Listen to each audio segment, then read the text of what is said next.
الله من الشيطان الرجيم. بسم الله الرحمن الرحیم. عزیزان من، آج مارچ 1984 کی 16 تاریخ ہے اور درس قرآن کریم کا آغاز سورہ القیامہ کی ابتدائی آیات سے ہی ہو رہا ہے. پچھلے درس میں نے نفس لوامہ کے متعلق کچھ تشریح کی تھی، اور اگرچہ بات کچھ تھوڑا سی مشکل سی تھی، لیکن مجھے خوشی ہوئی کہ آپ نے اس میں بڑی دلچسپی لی. میں نے عرض کیا تھا کہ یہ ضمیر جسے کہتے ہیں یا کانشیس جسے کہتے ہیں، جسے نفس لوامہ کہہ کے پکارا گیا ہے، وہ کوئی بنی بنائی چیز نہیں ملتی خدا کی طرف سے. اس کے اندر آج خود یہ خصوصیت نہیں ہوتی کہ وہ شر اور خیر میں، غلط اور صحیح میں امتیاز کرے. معاشرہ اس ضمیر یا نفس لوامہ کو مرتب کرتا ہے، تو جس قسم کا معاشرہ ہوتا ہے اسی قسم کی وہ ضمیر بن جاتی ہے. علامہ اقبال نے اس ساری تفسیر کو جو میں نے پورے درس میں بیان کی تھی وہ 2 لفظوں میں سمٹا دیا ہے. ان کا تو انداز یہی تھا، فلسفیانہ انداز تھا وہ. میں سمجھتا ہوں وہ یاد رکھنے کے قابل ہے، پھر بات بھولے گی نہیں. انہوں نے اپنے خطبات میں یہ کہا ہے، یہ کانشنس یا ضمیر یا لوامہ کے متعلق کہ یہ انٹرنلائزڈ سوسائٹی ہوتی ہے. بڑا خوبصورت لفظ ہے. معاشرہ جو سینے کے اندر سمویا ہوا ہو، وہ یہ ہے جسے کانشنس یا ضمیر کہتے ہیں. مجھے یاد آیا کہ یہ چیز ایسی ہے کہ آپ احباب بھی اس کو یاد رکھیں گے. اور ضمناً ایک شعر میں بھی ذرا سا تسامح تھا، وہ میں نے کہا تھا، بہک بہک کے کہاں آ گیا ہے دیوانے، وہ ہے بھٹک بھٹک کے کہاں آ گیا ہے دیوانے. اس میں بھی بڑا لطیف سا فرق ہے. بات یوں ہو رہی تھی، نفس لوامہ کے معنی تھی کہ غلط بات پر کچھ ٹوکنے والی بات جو تھی.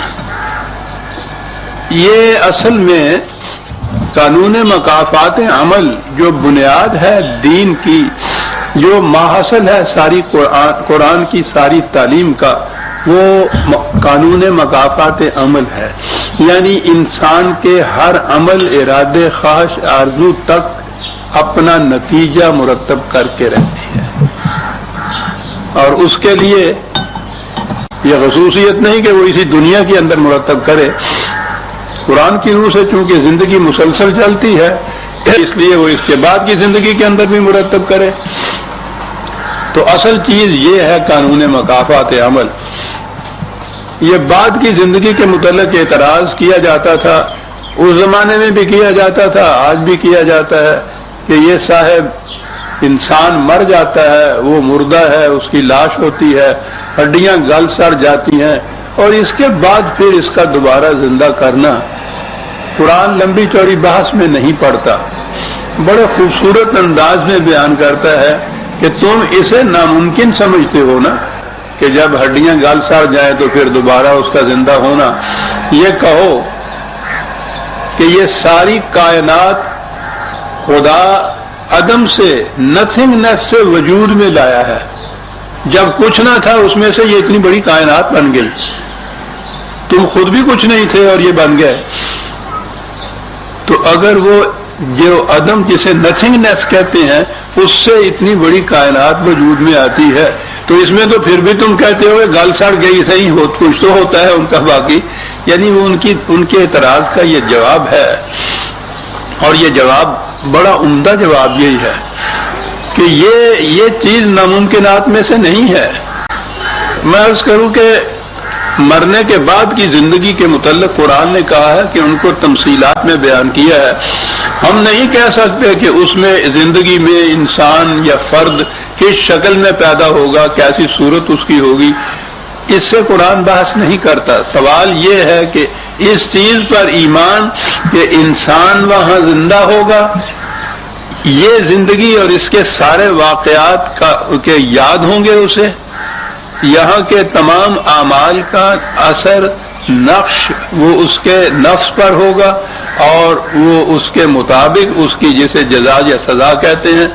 جزا اور سزا کا بھی الفاظ کچھ وہ صحیح مفہوم جو ہے اس کے متحمل نہیں ہوتے.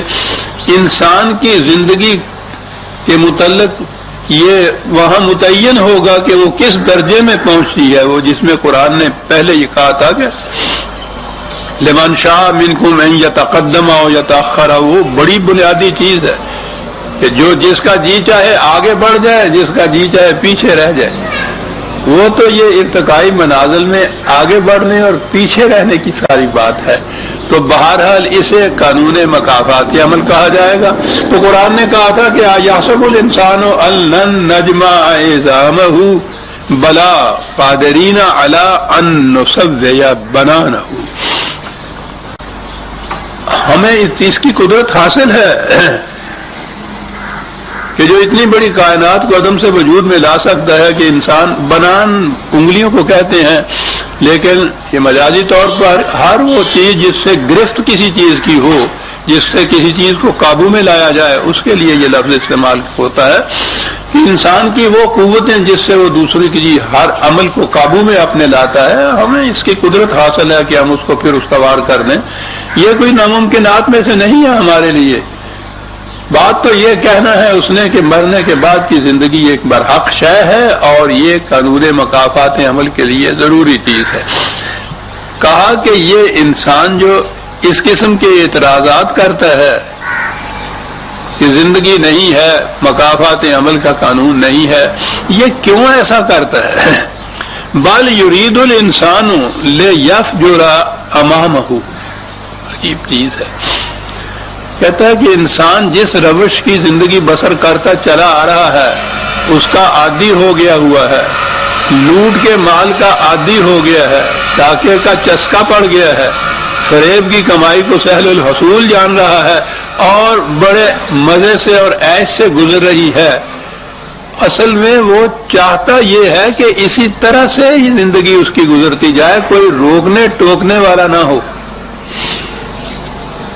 یہ جسے آپ کہتے ہیں خدا کا پیغام، رسالت کی تلقین، قرآن کی تاکید، وہ یہ کیا ہے کہ جو لوگ غلط نہج کی زندگی بسر کرتے چلے آ رہے ہیں انہیں روک دیا جائے کہ یہاں تک تو تم کر چکے، آگے نہ کرنا. یہ ہے چیز. اور یہی بات ان کو ناگوار گزرتی ہے یا ان کے فائدے میں نہیں ہے. وہ چاہتے یہ ہے کہ جس انداز سے زندگی بسر کرتے چلے آ رہے ہیں اسی سے ہم کرتے چلے جائیں. کہا اصل وجہ یہ ہے، یہ اعتراضات تو جسٹیفیکیٹری چیزیں ہیں، یوں ہی ایک منطقی استدلالات ہیں جن سے وہ یہ کہتے ہیں. اصل چیز یہ ہے، کچھ ہمت کرتا ہوں میں ذرا اور اونچا بولنے کا، کچھ آپ ذرا آگے آ جائیے بلکہ شاید کچھ کام چل جائے، ورنہ وقت زیادہ ہم زندگی اسی طرح سے گزارتا چلا جاؤں، کوئی روکنے ٹوکنے والا نہ ہو.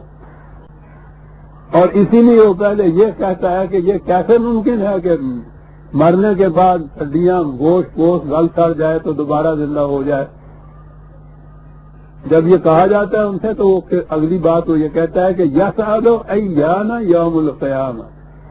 وہ پھر پوچھتا ہے کہ یہ کب ہوگی یہ یوم قیامت جسے ہے. یہاں پھر مجھے رکنا پڑے گا. اور یہ میں مسلسل عرض کرتا چلا آ رہا ہوں کہ یہ صحیح ہے مرنے کے بعد کی قیامت طاقت وہ ایمان ہے ہمارا، لیکن قرآن نے اس دنیا کے اندر جو قومی انقلابات آتے ہیں اور عظیم انقلاب آتے ہیں انہیں بھی قیامت اور ساتھ کہہ کر پکارا ہے. ان مقامات میں پھر یہ تدبر کی بات ہے، یہ سوچا جائے کہ یہ مرنے کے بعد کی جو قیامت ہے اس سے متعلق ہے یا اسی دنیا کے اندر کی قیامت ہے. یہ کشمکش جو چلی آ رہی تھی نبی اکرم صلی اللہ علیہ وسلم اور بالخصوص قریش میں یا ان عرب میں، بلکہ باقی سلطنتیں بھی جو ایران اور روما کی بھی تھیں ان میں بھی، اور بالخصوص یہ ساتھ ہی جو قریش تھے ان کے ساتھ جو چلی آ رہی تھی کشمکش، اس میں ایک عظیم انقلاب برپا ہونے والا تھا، بالکل تہس نہس کر دینے والا، الٹ پلٹ کر دینے والا. یہ الفاظ ہیں اذا زلزلت الارض زلزالها. یہ جو انقلاب آنے والا تھا اس کو بھی قرآن کریم نے قیامت یا ساعت سے تعبیر کیا ہے، ایک انقلاب جو الٹ کے رکھ دے. اور یہ قریش سے بار بار کہا جا رہا کہ ایسا کچھ ہو کے رہے گا. وہ اعتراض کرتے تھے وہ ان کی بڑی قوتوں کے، بڑی شوکت و حشمت کے مالک تھے. ان کے ذہن میں ہی نہیں آ سکتا تھا کہ ان کی اس پوزیشن کو کوئی الٹ کے بھی رکھ لے گا. یہ جو ہے نا کہ وہ چاہتے یہ ہے کہ جس انداز سے ہم زندگی بسر کرتے چلے آ رہے ہیں اسی انداز سے کرتے چلے جائیں. یہ تھی وہ چیز جو وہ چاہتے تھے. اسی لیے وہ یہ کہتے تھے کہ جس انقلاب کے متعلق آپ کہتے ہیں کہ وہ آ کے رہے گا اور تمہاری یہ پوزیشن باقی نہیں رہے گی، کبھی وہ کہتے تھے کہ یہ ناممکن ہے، اور اگر کہتے تھے کہ یہ ممکن ہے تو پوچھتے تھے بار بار کہ کب آئے گی یہ بات. بڑا لمبا عرصہ تھا، 13 برس مکے کی زندگی، اس کے بعد مدینے کی زندگی کم از کم 7 برس. یہ 7 ہجری میں جا کے کہیں مکہ فتح ہوا تھا، لمبا عرصہ تھا. تو وہ بار بار یہ پوچھتے تھے، اور بظاہر ان کو امکان نظر نہیں آتا تھا اس کا کہ یہ ایک مختصر سی آبادی، جماعت، بے ساز و سامان مدینے میں جا کے پناہ گزینوں کی حیثیت سے زندگی بسر کرنے لگے. یہ ان کی کیفیت، اور اس کے بعد دعویٰ ان کا یہ کہ قریش کے تمام نظم و نسب و شوق و شوکت کو الٹ کے رکھ دیا جائے گا. مگر بظاہر ایسا ہی تھا کہ وہ اس کو بلیو نہیں کرتے تھے، اور بار بار ان سے کہا جاتا تھا کہ اصل چیز زندگی کے نظریے کی ہے، یہ ذرائع جو ہے یہ سیکنڈری یا ثانوی چیزیں ہیں. یہ سمجھایا جاتا تھا ان سے. بہرحال وہ بار بار پوچھتے تھے کہ کب آئے گی پھر یہ چیز. اب آگے آگے دیکھیے، کہا یہ فَإِذَا بَرِقَ الْبَصَرُ وَخَسَفَ الْقَمَرُ وَجُمِعَ الشَّمْسُ وَالْقَمَرُ. وہ جب آئے گی تو وہ اس قدر آنکھوں کو چلھا دینے والی ایک چیز ہو جائے گی. آگے یہ ہے کہ جب چاند گہنا جائے گا، خسف تاریک ہو جائے گا، گرہن لگنا جسے کہتے ہیں، اور جب شمس اور قمر جمع ہو جائیں گے، اس قسم کی جتنی چیزیں قرآن میں آتی ہیں، پہاڑ روئی کے گالوں کی طرح اڑ جائیں گے، زمین میں زلزلہ آ جائے گا، پھٹ جائے گی، اس کے متعلق یہی چیز بیان کی جاتی چلی آ رہی ہے کہ قیامت کے قریب یہ کبھی حادثات ہوں گے اس قسم کے. ٹھیک ہے، یہ بھی ہو سکتا ہے، یہ بھی ہوں گے، لیکن یہاں قرآنی تدبر کی بات آتی ہے کہ یہ چیز جب دنیا آخر میں فنا ہو جانے والی ہوگی، یہ اس وقت کی بات ہوگی نا. یہ جو لاکھوں کروڑوں سال سے انسان اس وقت تک چلتے جائیں گے، انہیں اس قسم کی تنبیہات سے ان کو فائدہ کیا ہے؟ یعنی آج سے اگر 50 لاکھ یا کروڑ سال کے بعد یہ پہاڑ پھٹ جائیں گے، زمین نگل جائے گی، تو ہمیں اس سے کیا غرض؟ پہلی چیز تو یہ ہے کہ جو اس زمانے میں انسان زندہ ہوں گے وہ اس کو دیکھیں گے. ہمیں جو بار بار یہ کہا جائے کہ یاد رکھو آخر میں آ کے زمین جو ہے شک ہو جائے گی، پہاڑ روئی کا گالا بن جائیں گے، سمندر جو ہے وہ ان کے اندر طوفان آ جائیں گے، تو آنے والے واقعات کی جو خبر دی جا رہی ہے ہمیں اس سے کیا غرض ہے؟ مقصد تو قرآن کا یہ ہے کہ وہ ہماری غلط زندگی کی روش کو بدلنے کے لیے کچھ وہ کر رہا ہے کہ تم اپنی روش کو بدل لو، ورنہ یاد رکھو، میں کر رہا ہوں یہ تدبر کی بات ہے قرآن سے، کہ تم اپنی روش کو بدل لو، ورنہ یاد رکھو جب آج سے 50 لاکھ کروڑ سال بعد یہ ہماری پہاڑ روئی کا گالا بن جائے گا. ان دونوں کے اندر کیا ربط ہے؟ یہ سوچنے کی چیز. کب آئے گی قیامت؟ قمر یا چاند کو گہن لگ جائے گا یا تاریک ہو جائے گا، شمس اور قمر آپ جمع ہو جائیں گے، ہو جائے گا. اول تو یہی بات کہ وہ پوچھتے ہیں کب ہوگا، وہ کہا جاتا ہے ہو جائے گا، اور یہ قرب قیامت کی نشانیاں بتائی جاتی ہیں. اس زمانے میں بھی قرب قیامت کی 1400 سال تو اس کو بھی ہو گئے، اور اب بھی معلوم نہیں. محققین، سائنسدان وغیرہ جو زندگی عام طور پہ اس کائنات کی بھی جو زندگی علمی طور پہ بھی جو متعین وہ کرتے ہیں یا اس کے متعلق قیاس کرتے ہیں، کروڑوں برس کا وہ ہوتا ہے اور وہ نظر آتا ہے. تو اگر یہ چیز وہی ہے جو اس زمانے میں جب یہ ساری کائنات کا نظام بدل جانا ہے، الٹ پلٹ ہو جانا ہے، اس میں فنا ہو جانا ہے، یہ اس کے متعلق کچھ واقعات بتائے جا رہے ہیں، تو جو مقصد ہے قرآن کے قیام کا وہ تو اس سے حل نہیں ہوتا۔ یہ ہے وہ مقام، یہ مقامات ہیں جہاں کھڑے ہو کے سوچنا پڑتا ہے۔ قریش سے کہا جا رہا ہے کہ یاد رکھو وہ القیامت الساعۃ جو ہے وہ آنے والی تو آ کے رہے گی، کیا ہوگا؟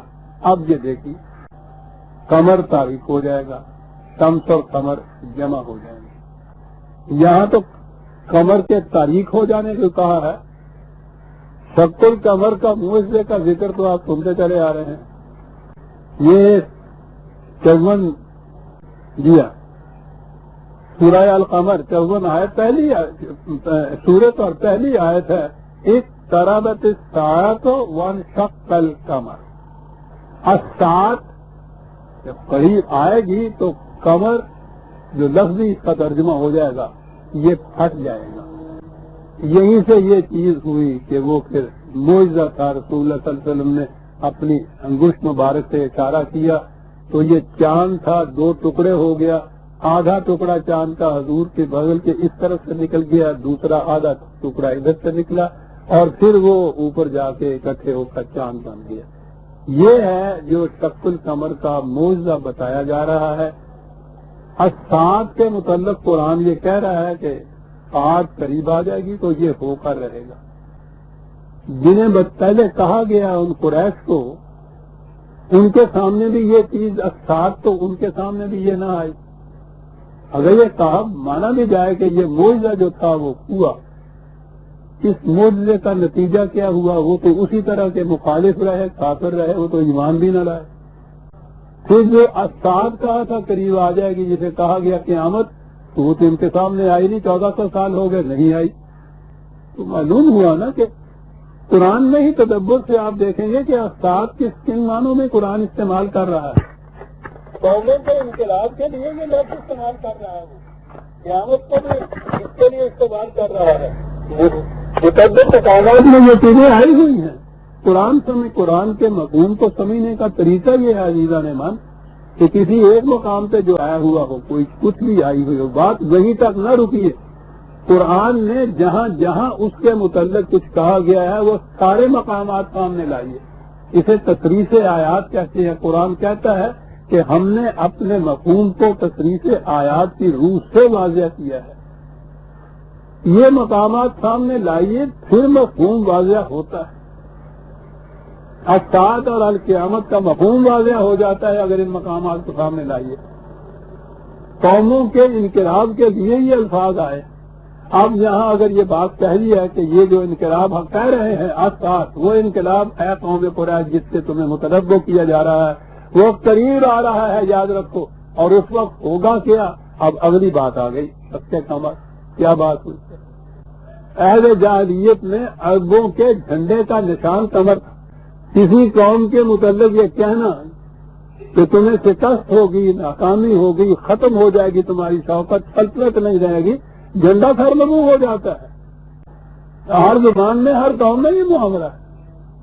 تو یہ جھنڈا علامت ہوتی ہے کسی قوم کی زندگی کی، کسی مملکت کی شوکت کی، حتیٰ کہ فوج کی عظمت کی، فتح کی علامت ہوتی ہے۔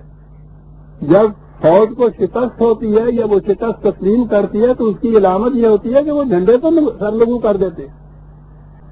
یہ جو ہے قمر، یہ ان عربوں کے جھنڈے کی نشانی کہا کہ وہ انقلاب آنے والا ہے جبکہ تمہاری شوکت اور حشمت جو ہے سرنگو ہو جائے گی، ہٹ جائے گی، شک ہو جائے گی، کچھ نہیں رہے گا اس کا۔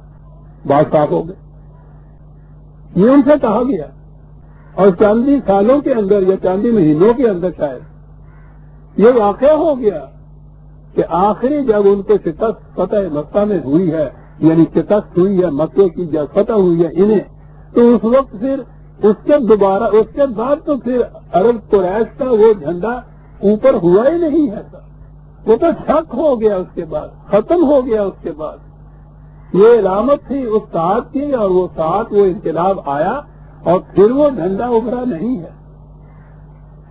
شمس ایران کے جھنڈے کی علامت تھی، سورج، وہ تو آج بھی تھی، اب بھی ان کے جھنڈے کے پیچھے جو شعائیں نکلتی ہیں وہ سورج کی شعائیں ہیں۔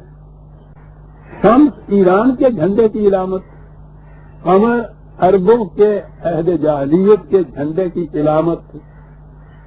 وہ پوچھتے تھے کہ وہ انقلاب جس کے متعلق آپ کہہ رہے ہیں کہ آنے والا ہے، آ کے رہے گا، قریب آئے گا، اپنی روش کو بدل دو، وہ پوچھتے تھے کہ وہ کب آئے گا، کہنے لگے کہ وہ آئے گا، ابھی آئے گا، آئے گا تو آنکھوں میں چندھیا پیدا ہو جائے گا، چندھیا جائیں گی آنکھیں، یاد رکھو اتنی تیزی سے وہ بجلی کی شعاؤں کے ساتھ آئے گا آنے والا، کیا انداز ہے قرآن کا۔ یہاں تو یہ کی کیفیت ہوگی کہ وہ بجلی کی شعائیں ہوں گی اور ادھر تمہارا جو قمر کا وہ جھنڈا ہے تاریخ ہو جائے گا، تمہاری یہ ساری قوت اور حکمت اور شوکت جس کے ناز میں تم اتنی مخالفت کر رہے ہو یہ ختم ہو جائے گا۔ اور اس کے بعد عربوں کا یہ نہیں کہا گیا، بڑی دور کی بات ہے جو آگے قرآن نے کہی ہے کہ یہ اس کے بعد یہ وقت آئے گا۔ ایران ہزارہ سال سے عظیم مملکت ہی کا نہیں بلکہ فقید المثال تعظیم کا بھی علم بردار کرا رہا۔ رومن سویلائزیشن اور پرشین سویلائزیشن دنیا کی تاریخ ہی یہ تھی اور ایران تو ان کے بالکل ساتھ لگتا تھا۔ اور میں نے اس سے پہلے بھی بتایا ہے، تاریخ بتاتی ہے کہ ایرانی ان عربوں کو بڑی ہی ذلت کی اور نفرت کی نگاہ سے دیکھا کرتے تھے۔ وہ ان کے ساتھ دوستی تو ایک طرف، ان کے ساتھ لڑائی بھی ان کے ساتھ نہیں کرنا چاہتے تھے، کہتے تھے ذلت ہے ہمارے لیے اس قسم کی پست قوم کے ساتھ میدان جنگ میں آنا۔ ان کی کیفیت یہ تھی، کہا کہ یہ انقلاب اتنا بڑا ہے کہ یہاں یہ عربوں کی یہ جاہلیت عربوں کی قریش کی ان کی قوت ہی ختم نہیں ہوگی، یہ جو شمس والے ایران والے جو اتنا بڑا بنے رہتے ہیں اور ان کے ہاں اس قدر تکبر و فخر کی کیفیت یہ ہے، ایران اور عرب دونوں کٹھے مل جائیں گے۔ اور یہ تھوڑے ہی عرصے کے بعد حضرت ابوبکر صدیق کے زمانے میں بات ذرا سی شروع ہوئی، حضرت عمر کے زمانے کے اندر تو پورا ایران فتح ہو گیا تھا اور وہ اسی مملکت کے ساتھ آ کر مل گیا، شمس کے ساتھ، یہ قمر کے ساتھ۔ نہ قمر باقی رہا تھا نہ شمس اس انداز میں باقی رہا تھا، یہ دونوں ہی سلطنتیں مل گئی تھی۔ ایسا انقلاب تو تاریخ نے دیکھا ہی نہیں تھا اس سے پہلے۔ عربوں کی یہ کیفیت کہ جاہلیت عرب کی قوت و حکمت ختم ہو اور وہ عرب اتنی قوت سے حاصل کریں کہ ایران جیسی مملکت اور سلطنت کو شکست دیں، اور شکست کی بات بھی اگلے فکرے میں بات آتی ہے، اگلی آیت میں بات آتی ہے۔ ایسی عبرت انگیز وہ شکست ہے ایران کی، آج تک ایران والے مورخ جو ہیں اب بھی کتابیں وہاں شائع ہو رہی ہیں، میں نے اپنی ساکار رسالت میں اس کے اقتباسات دیے ہیں ان کے، اب بھی وہ یہ کہہ رہے ہیں کہ ہمارے دلوں سے وہ زخم جو ہمیں لگا ہے عرب کے ہاتھوں 1300 سال پہلے آج تک مندمل نہیں ہو سکا، اب لکھ رہے ہیں وہ بھائی زخم ہے۔ کہا کہ تم جس ساتھ کے متعلق پوچھتے ہو کہ وہ کب آنے والی ہے، کوئی دیر کی بات نہیں ہے، وہ قریب آ جائے گی، تمہارے سامنے آئے گی، تم خود دیکھو گے اس کو، اور اس میں اتنا ہی نہیں ہوگا کہ تمہارا جاہلیت عرب کا جو یہ سلطنت ہے، تمکن ہے، یہی ختم ہو جائے گا۔ یہ جو ساتھ والی سلطنت تمہارے ہاں ایران کی ہے، جو بڑھ چڑھ کے روز ہمیں ڈراوا دیتے ہیں کہ ہم عرب کے اوپر حملہ کریں گے اور ہر عرب کو تعینات کر دیں گے، تم دیکھو گے کہ وہ بھی ان کا الگ تشخص باقی نہیں رہے گا، عرب اور عجم سارے مل کے ایک مملکت بن جائے گی۔ یہ ہے وہ انقلاب جو آنے والا ہے۔ بات سمجھ میں آ گئی کیا کہا قرآن نے؟ انہوں نے اپنی آنکھوں سے اس حادثات کو دیکھ لیا، آنے والوں میں تاریخ کے اندر اس حادثات کو دیکھ لیا کہ یہ کس طرح سے آئی۔ اور اگلی چیز تو عجیب بات ہے کہ وہ اس وقت یقول الانسان یومئذ این المفر، اس دن انسان نے ہی آل انسان کہا ہے، اس کے معنی بہت بڑی بزرگی اور عظمت کا مالک ایک انسان ہے۔ وہ یہ کہے گا کہ بھاگنے کی کون سی جگہ ہے، کلا لا وقت، کوئی پناہ گاہ اس کو نہیں ملے گی۔ کیا ہوا یہ جو شکست ہوئی ہے ایرانیوں کو، مملکت تو فتح ہوئی، ان کا شہنشاہ، ایران کا شہنشاہ یزدگرد اس کی کیفیت یہ تھی کہ وہ مارا مارا پھرتا تھا جان بچانے کے لیے، اس کو کہیں پناہ نہیں مل رہی تھی۔ اتنا عبرت انگیز انجام شاید ہی کسی کا ہوا ہو۔ جان بچانے کے لیے وہ ایک رات، وہ ایک پن گھٹ کے گھٹ نہیں، پانی کی یہ چکی جسے کہتے ہیں، وہ جان بچانے کے لیے کہیں دور جنگلوں میں کسی پانی کی وہ چکی تھی، وہ اس کے اندر راتوں گھس گیا کہ وہاں بچ جاؤں۔ وہ رات کو چکی والا جو تھا، وہ سوچیے کہ وہ چکی والے کی حیثیت کیا ہے، اس نے سمجھا کہ کوئی چور ڈاکو ہے، اس نے تھوڑا مار کے اس کو ہلاک کر دیا۔ شہنشاہ ایران کی موت یوں واقع ہوئی، وَيَقُولُ الْإِنسَانُ يَوْمَئِذٍ أَيْنَ الْمَفَرُّ كَلَّا لَا وَزَرَ، ہر انسان بھاگا بھاگا پھر رہا ہوگا پناہ گاہ کی تلاش کے اندر۔ کہاں ہے پناہ؟ کہا جائے گا کہ کہیں پناہ نہیں تمہیں مل سکتی، اِلیٰ رَبِّکَ یَوْمَئِذٍ الْمُسْتَقَرُّ، مستقر پناہ تو خدا کی طرف مل سکتی تھی، وہاں سے جو تم باغی اور سرکش ہو کے بھاگے بھاگے پھر رہے ہو، پناہ تلاش کر رہے ہو، کہیں پناہ نہیں مل سکتی، کہیں پناہ نہیں ملی۔ تاریخ نے بتا دیا یہ واقعہ یزدگرد کی موت یوں ہوئی تھی۔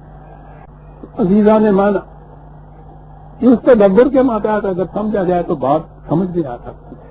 ایران کو بھی یہ سمجھاتے رہے کہ یہ ملوکیت کا جو انداز تم نے اختیار کیا ہے، اور پھر جو اپنے آپ کو تم سپر ریس کہتے ہو، یہ ایک خناس کمایا تھا نا ان کے دلوں کے اندر، ادھر بھی تھا، ادھر وہ ہٹلر کے ہاں نازیوں کے اندر بھی تھا، وہ بھی ایرین تھے نا، یعنی کہتے تھے اپنے آپ کو، وہ تو الگ بات ہے کیا، ایرین جو تھے ان کے دماغوں میں یہ خناس تھا کہ ہم خدا کی نہیں، دنیا میں ہم سپر ریس واقع ہوئے ہیں، بلند ترین نسل ہماری ہے، کوئی دوسری نسل اس کا مقابلہ نہیں کر سکتی۔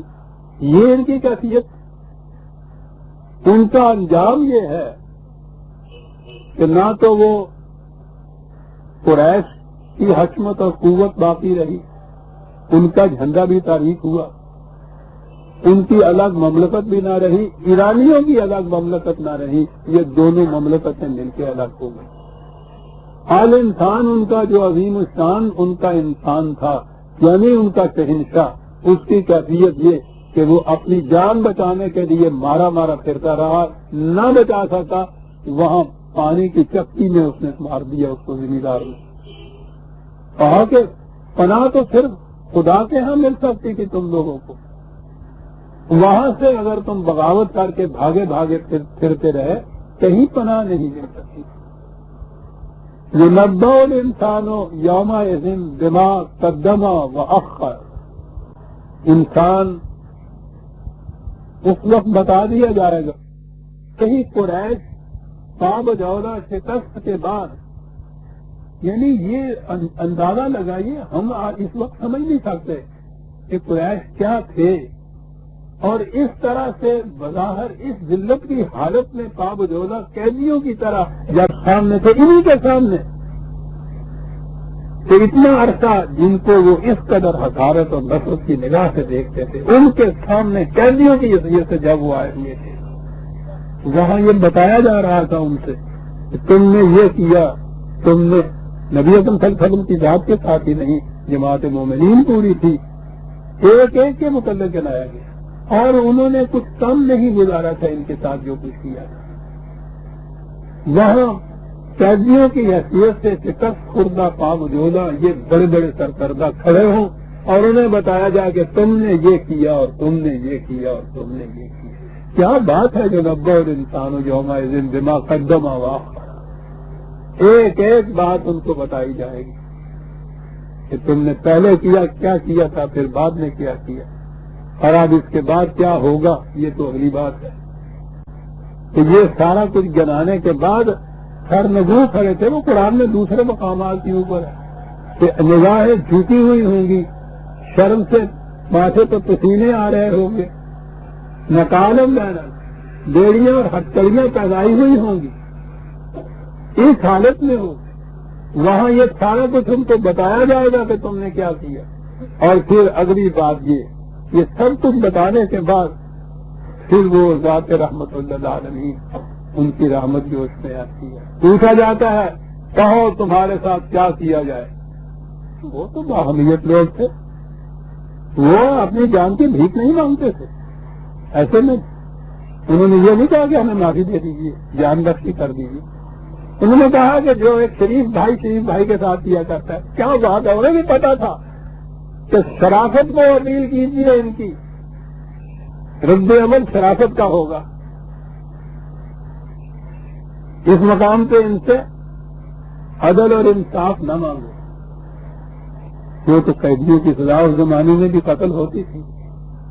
معافی نہ مانگو کہ یہ حمیت اور غیرت قریش کے خلاف برادرانہ شرافت کو اپیل کرو.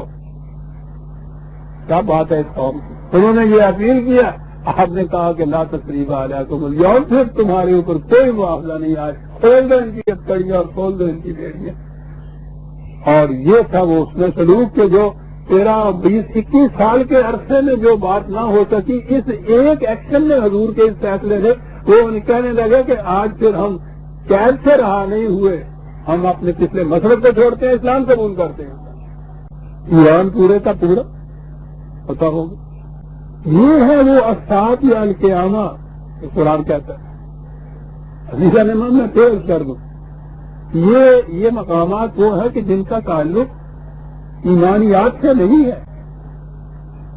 قرآن نے کچھ واقعات بتائے ہیں, ان کا سمجھنے کی بات ہے. میں نے تدبر کیا قرآن میں تو کچھ یوں سمجھا, کوئی دوسرے اگر یہ کہے کہ نہیں صاحب یہ قیامت جو آنے والی ہے اس کے متعلق ہے تو یوں سمجھ. اس کا کچھ اس میں کوئی چیز تنازع کی نہیں, جھگڑے کی نہیں. لیکن ہمارے ہاں تو کفر و ایمان کی بات ہو جاتی ہے. ان کے سمجھے ہوئے کے خلاف اگر کوئی شخص سمجھتا ہے تو اس سے کفر کا فتویٰ لگ جاتا ہے. یعنی یہ اجارہ داری ہے ان کی کہ تدبر ان کے لیے وقف ہو چکا ہوا, کوئی دوسرا اس میں تدبر کر نہیں سکتا. اور وہ تدبر کرتے نہیں ہیں جو 1000 سال پہلے کسی نے کیا تھا نا, اسی کو رپیٹ کرتے چلے جانے ہیں. ایمان یہ رہ گیا ہمارے. ارے خود تدبر کر کے دلائل کی روح سے بات یہ کرو کہ یہ غلط ہے یہ صحیح ہے, تو کچھ بات بھی ہو. کوئی کھڑا ہو کہ آدمی سوچے بھی کہ سمجھ بھی لے, غور کر لیں جو یہ کہتے ہیں. لیکن کہنا یہ ہے کہ کیونکہ تبری نے یہ لکھ دیا ہے اس لیے تم اس کے خلاف نہیں کہہ سکتے. تبری کو خدا کا رسول ہے جس کے اوپر ایمان لانا پڑ رہا ہے ہمارے لیے. تدبر پھر قرآن کا حکم قرآن کریم نے ہر شخص کو دیا ہے, ہر دور میں دیا ہے, ہر انسان کو دیا ہے. یہ حق ہے خدا کی طرف سے دیا ہوا, کوئی اس سے چھین نہیں سکتا. شرط یہ ہے کہ قرآن کے جو اصول ہیں ان کے خلاف تمہارے تدبر کا نتیجہ نہ جائے. میں نے عرض کیا ہے کہ بنیاد تو قانون مکافات عمل کی ہے. اب وہ جو تصور ہے نا ہمارے ہاں وہ ٹھیک ہے, سمجھانے کے لیے وہ بات ہے. کرامن کاتبین ہیں, وہ ہر چیز لکھتے رہتے ہیں. وہ جو نوشتہ ان کا ہوتا ہے اسے اعمال نامہ کہتے ہیں. اس اعمال نامے میں انسان کا ہر عمل درج ہوتا ہے, اس کے مطابق ہی اس کی جزا اور سزا کا فیصلہ ہوتا ہے. بات ٹھیک ہے سمجھنے کی, لیکن قرآن کا انداز اسلوب بیان ایسا ہے کہ وہ ہر سطح کے انسان کو بات سمجھا دیتا ہے. بات تو یہ چیز ہے کہ کوئی عمل کسی کا ضائع نہیں جائے گا, ریکارڈ کیا جائے گا, محفوظ کیا جائے گا, اس کا نتیجہ مرتب ہوگا. عوام کو سمجھانے کے لیے یہی بات صحیح کہ وہ لکھنے والے فرشتے ہیں لکھیں گے. اگر بات وہاں پہنچائی جائے کہ یہ سب اس لیے ہو رہا ہے کہ تمہارا ہر عمل نتیجہ پیدا کرے گا, یاد رکھو غلط بات کی سزا ملے گی. تدبر میں جو اونچی سطح کے لوگ ہیں ان کے لیے قرآن اپنا انداز اختیار کرتا ہے. بل الانسان علی نفسہ بصیرۃ ولو القی معاذیرہ. کیا بات ہے.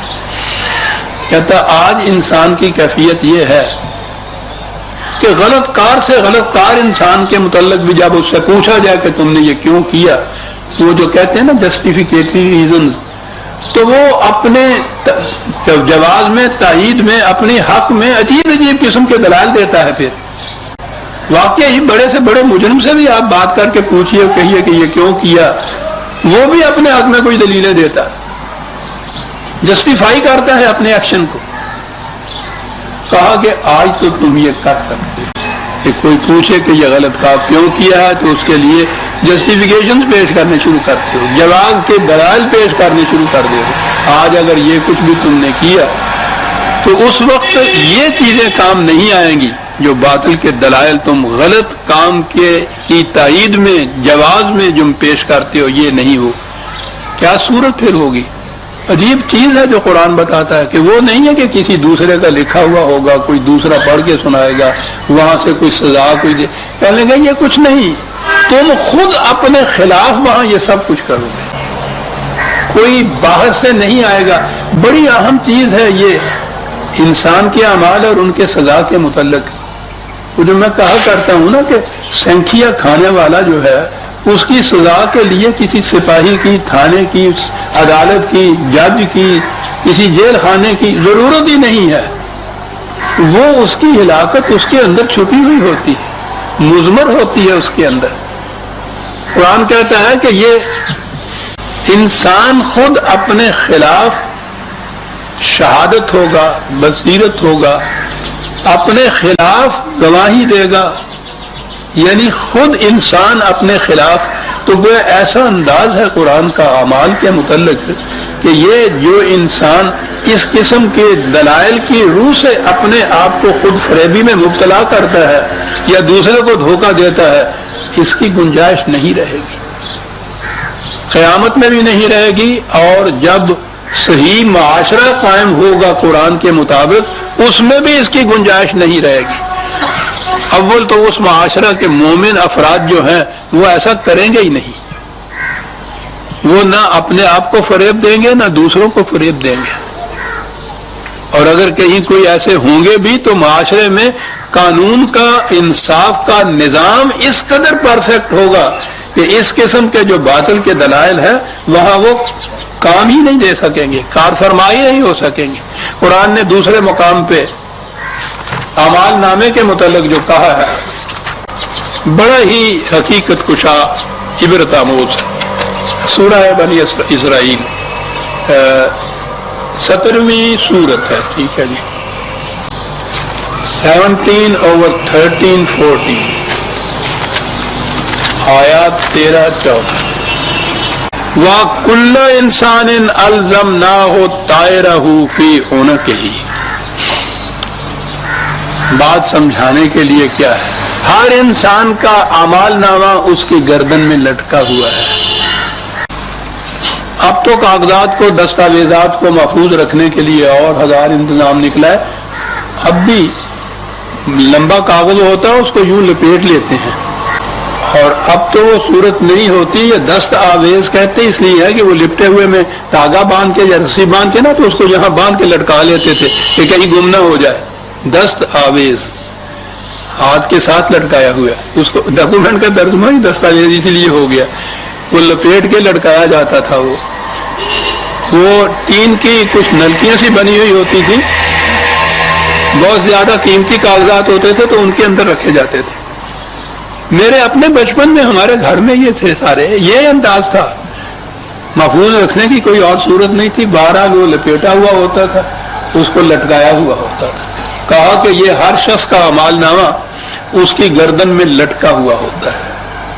وَنُخْرِجُ لَهُ يَوْمَ الْقِيَامَةِ كِتَابًا يَلْقَاهُ مَنشُورًا. بس اتنا ہی ہوگا کہ آج وہ لپٹا ہوا ہے, ظہور نتائج کے وقت اس کو یوں کھول دیا جائے گا. کیا خوبصورت انداز ہے, اسی کے گردن میں لپٹا ہوا بس کھول دیا جائے گا.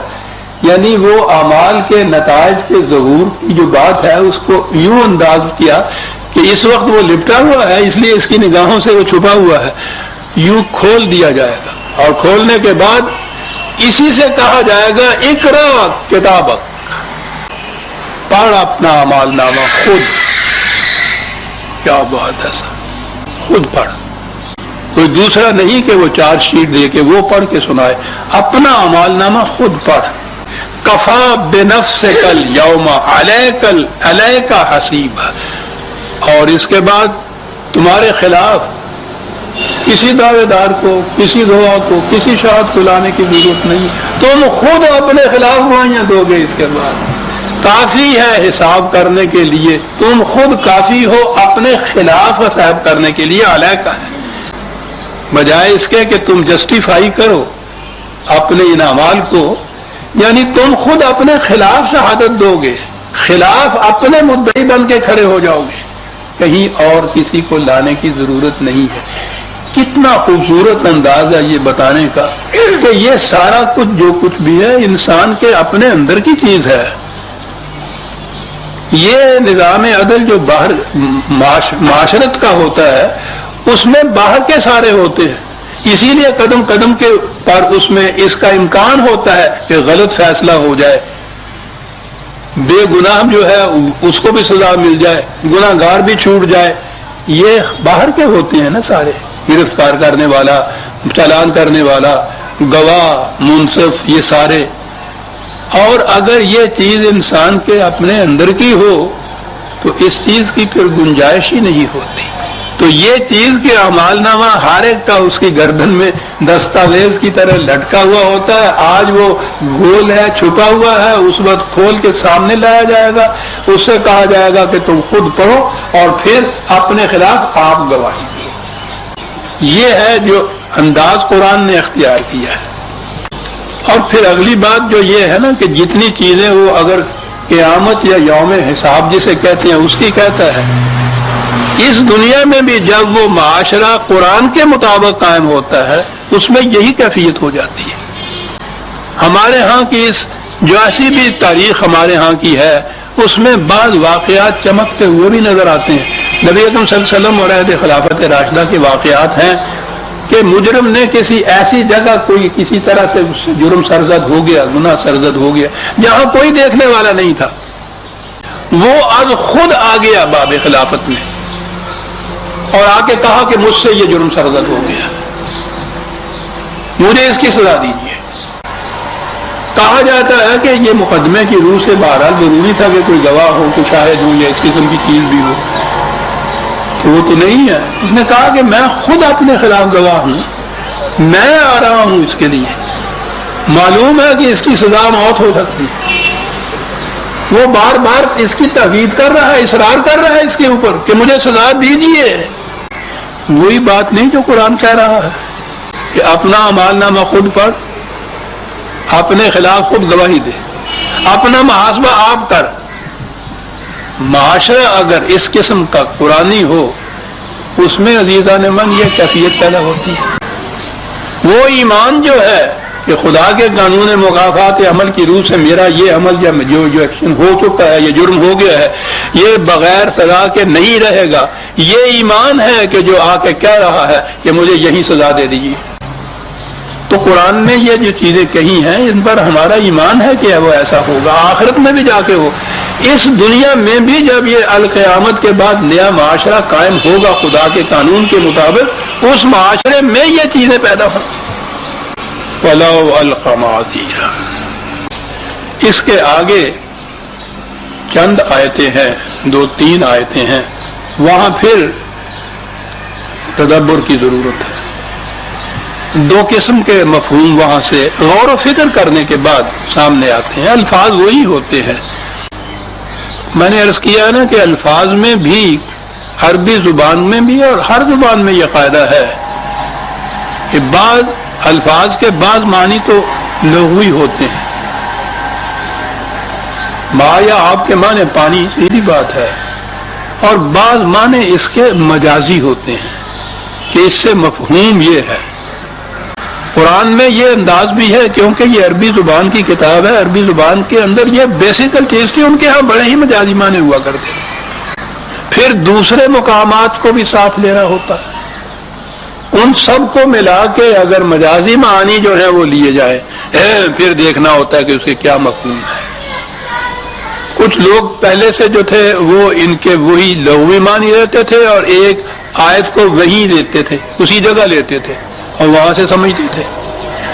اگر تو اس کا تعلق حقائق سے ہے تو پھر اس کا اثر زیادہ برا نہیں پھیلتا، لیکن اگر احکام اور قانون سے ہے پھر اس قسم کے نتائج جو ہے وہ بڑے مضرت رساں بھی ہو جاتے ہیں۔ تو اس لیے جب یہ کہا جاتا ہے نا کہ قرآن کافی ہے ہماری ہدایت کے لیے، یہ مکمل ضابطۂ ہدایت، ضابطۂ قوانین بھی ہے، تو اس کے لیے بڑے ہی تدبر کی ضرورت ہوگی۔ خارج از قرآن تو کہیں سے مدد نہیں لی جائے گی، قرآن کے اندر سے یہ چیزیں ثابت ہوں گی، تو اس کے لیے ان لوگوں کی ضرورت ہوگی جن کی قرآن پر بڑی وسیع نگاہ ہو، قرآن کے تمام مقامات بیک وقت سامنے آئے، عربی زبان کی روح سے یہ معلوم ہو کہ ان الفاظ کے مجازی معنی کیا لیے جاتے تھے اور لغوی معنی کیا لیے جاتے تھے۔ یہ ساری چیزیں اگر سامنے ہوں، اس روح سے لیا جائے، تو قرآن کا کوئی مقام نہیں ہے جو واضح نہ ہو جائے۔ میں نے اس لیے عرض کیا ہے کہ آج وقت ہو گیا، اور آگے جو 4 آیتیں آ رہی ہیں ان میں یہ دونوں چیزیں آئیں گی سامنے، تو انہیں ہم آئندہ پر اٹھا رکھیں گے۔ آج ایک اعلان کے بعد اس کو ختم کیا جاتا ہے، ربنا تقبل منا انک انت السمیع العلیم۔